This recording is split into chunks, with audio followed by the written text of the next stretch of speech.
날마다 쓰는 나의 신앙일기 TV 데일리 큐티 나무향기입니다. 오늘 함께 묵상할 성경 본문은 마태복음 2장 1절에서 12절입니다. 헤로드 왕 때 예수께서 유대 베들레헴에서 나심에 동방으로부터 박사들이 예루살렘에 이르러 말하되 유대인의 왕으로 나신 이가 어디 계시냐? 우리가 동방에서 그의 별을 보고 그에게 경배하러 왔노라 하니 헤로드 왕과 온 예루살렘이 듣고 소동한지라.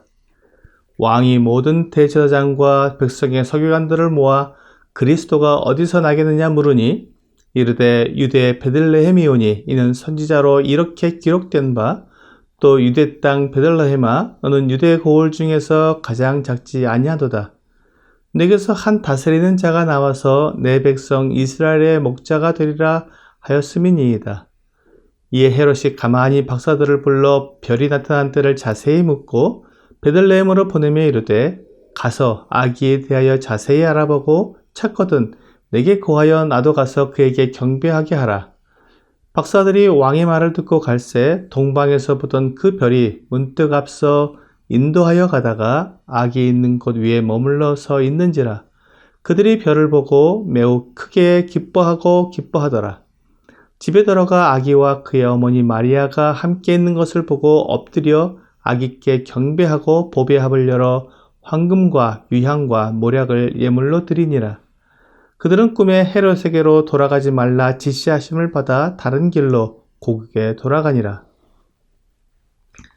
마태는 예수님이 예언된 하나님의 아들이시라는 증거를 조금 특별한 사건으로 나타내 보이고 있습니다.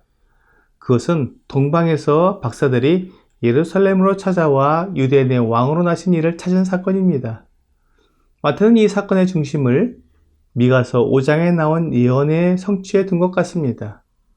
미가서 5장 2절은 베들레헴 에브라다야 너는 유다 족속 중에 작을지라도 이스라엘을 다스릴 자가 내게로 나올 것이라.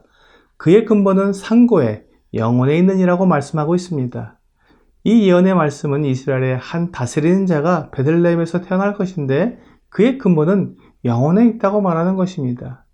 미가는 지금 다윗 왕을 말하는 것이 아닙니다. 왜냐하면 미가서의 기록 예언되는 주전 730년경이기 때문입니다.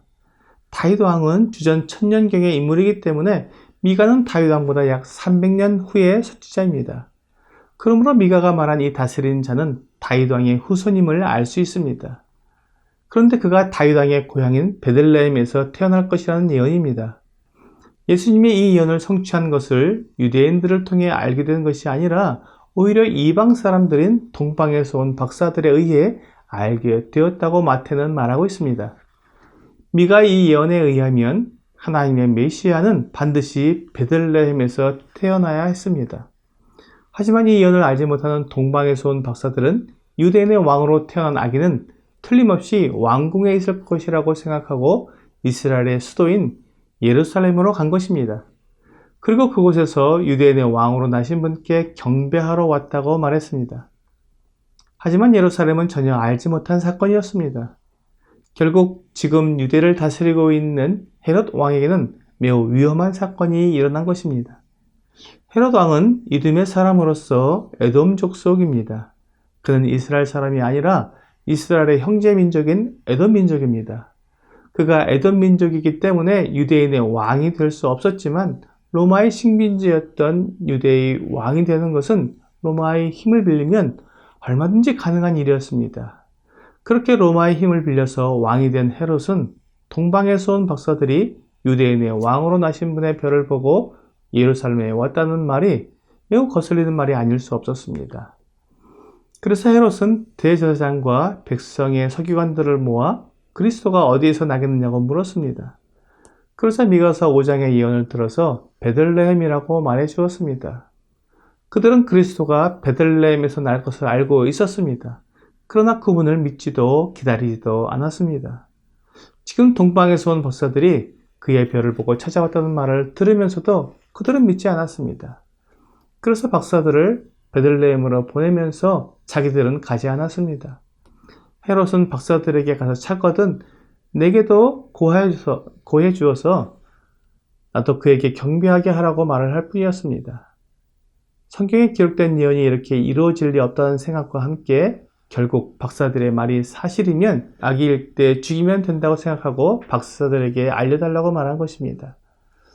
사실 예루살렘에서 베들레헴은 그리 멀지 않은 곳입니다. 10km가 채 되지 않은 거리임에도 유대인의 왕으로 나신 이를 찾아가려는 노력을 대제사장이나 서기관들이 하지 않았습니다. 그들은 갑자기 찾아와 예루살렘을 시끄럽게 만든 동방의 박사들을 그곳으로 보낼 뿐이었습니다. 아마도 그들은 그리스도가 탄생했을 리 없다고 생각했을지도 모릅니다. 하지만 동방에서 온 박사들은 아주 긴 시간을 여행해서 예루살렘에 도착했는데 그들이 별로 가능성이 없는 일에 그렇게 자기들의 시간과 물질과 노력을 다해서 올 필요는 없었을 것입니다. 그들은 유대인의 왕으로 나신 이를 가리키는 별을 보고 확신했고 그 확신에 따라 수고를 마다하지 않은 것입니다. 이제 그들은 베들레헴으로 가다가 전에 자기들을 인도하던 그 별을 다시 만나게 되었습니다. 그리고 그 별이 인도하는 대로 아기가 있는 집으로 들어가 아기께 경배를 드렸습니다. 지금 이 사건을 통해 베들레헴에서 태어난 아기 예수는 하나님께서 옛날 선지자들을 통해 예언하셨던 바로 그 그리스도이시며 뿐만 아니라 하나님께서 별을 통해 징조를 보여주시고 그것을 알아본 동방의 박사들이 찾아와 경배하게 하신 하나님의 아들이심을 강조하고 있는 것입니다. 만일 내 앞에 이 거룩하고 존귀하신 왕께서 계시다면 그분께 엎드려 경배하지 않겠습니까? 이것이 우리의 구원자이신 주 예수님께 대한 참된 예배입니다. 오늘의 적용 질문을 보겠습니다. 나는 예수님께 나아가 왕께 합당한 경배를 드리고 있습니까? 아니면 예수님을 만나기를 꺼려하고 있습니까? 헤롯 왕이나 대제사장, 서기관들은 성경에서 예언하고 있는 그 그리스도께서 정말로 태어나신다면 그들의 위치는 매우 위태롭게 될 수밖에 없습니다. 그들은 모두 하나님께서 말씀하신 자격을 갖추지 못한 채로 그 일을 감당하고 있었기 때문입니다. 그러므로 그리스도를 만나기를 꺼려할 수밖에 없습니다. 만일 내가 죄 가운데 있고 그 죄를 즐기고 있다면 나는 예수님을 만나기를 꺼려할 것입니다.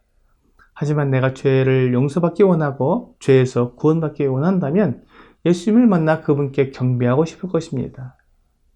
오늘 나의 죄악됨을 고백하고 나를 죄에서 구원하시기 위해 오신 예수 그리스도를 만나 엎드려 경배함으로 그리스도를 나의 주님으로 영접하게 되시기를 주 예수님의 이름으로 기도합니다.